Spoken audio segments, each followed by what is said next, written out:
Ever wondered where the idea of a foundation bank even came from?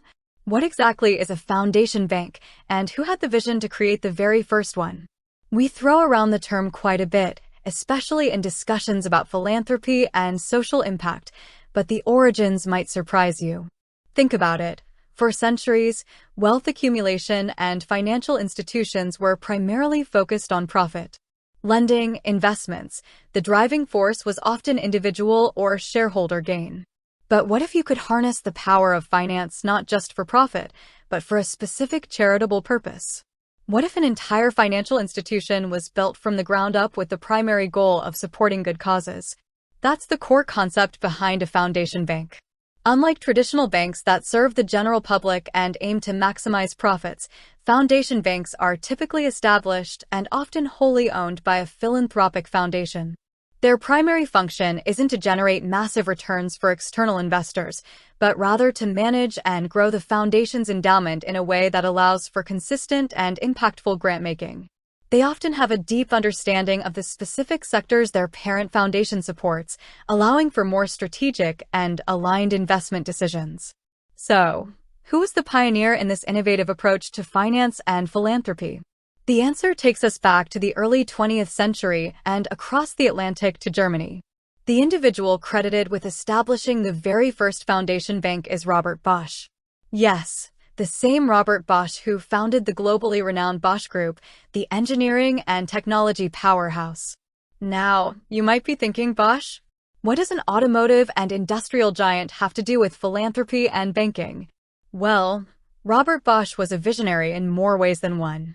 He believed deeply in social responsibility, and as his company grew and prospered, he felt a strong obligation to give back to society.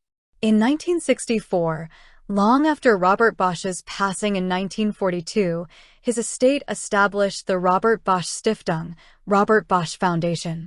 This foundation became the sole shareholder of the Bank für Gemeinwirtschaft, BFG, which translates to Bank for Public Economy.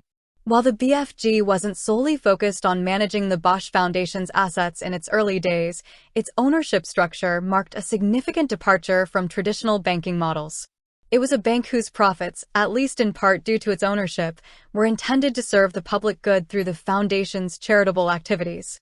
The BFG, under the stewardship of the Robert Bosch Stiftung, became a crucial instrument in supporting the foundation's diverse philanthropic endeavors, ranging from healthcare and education to international relations and social welfare. It demonstrated a tangible link between financial operations and charitable impact. While the Bank für Gemeinwirtschaft has since undergone changes in ownership and structure over the years, its initial connection to the Robert Bosch Stiftung undeniably established a precedent. It showcased the potential of a financial institution being intrinsically linked to and driven by the goals of a philanthropic foundation.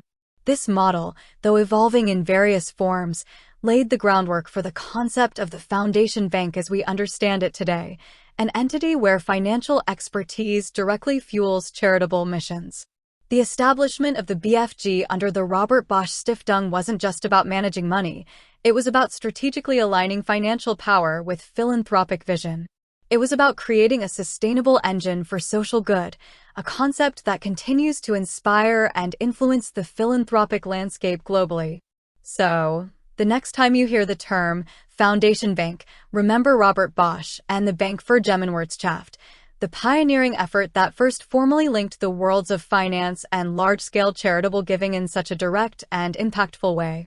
With that said, thanks for watching, and until next time.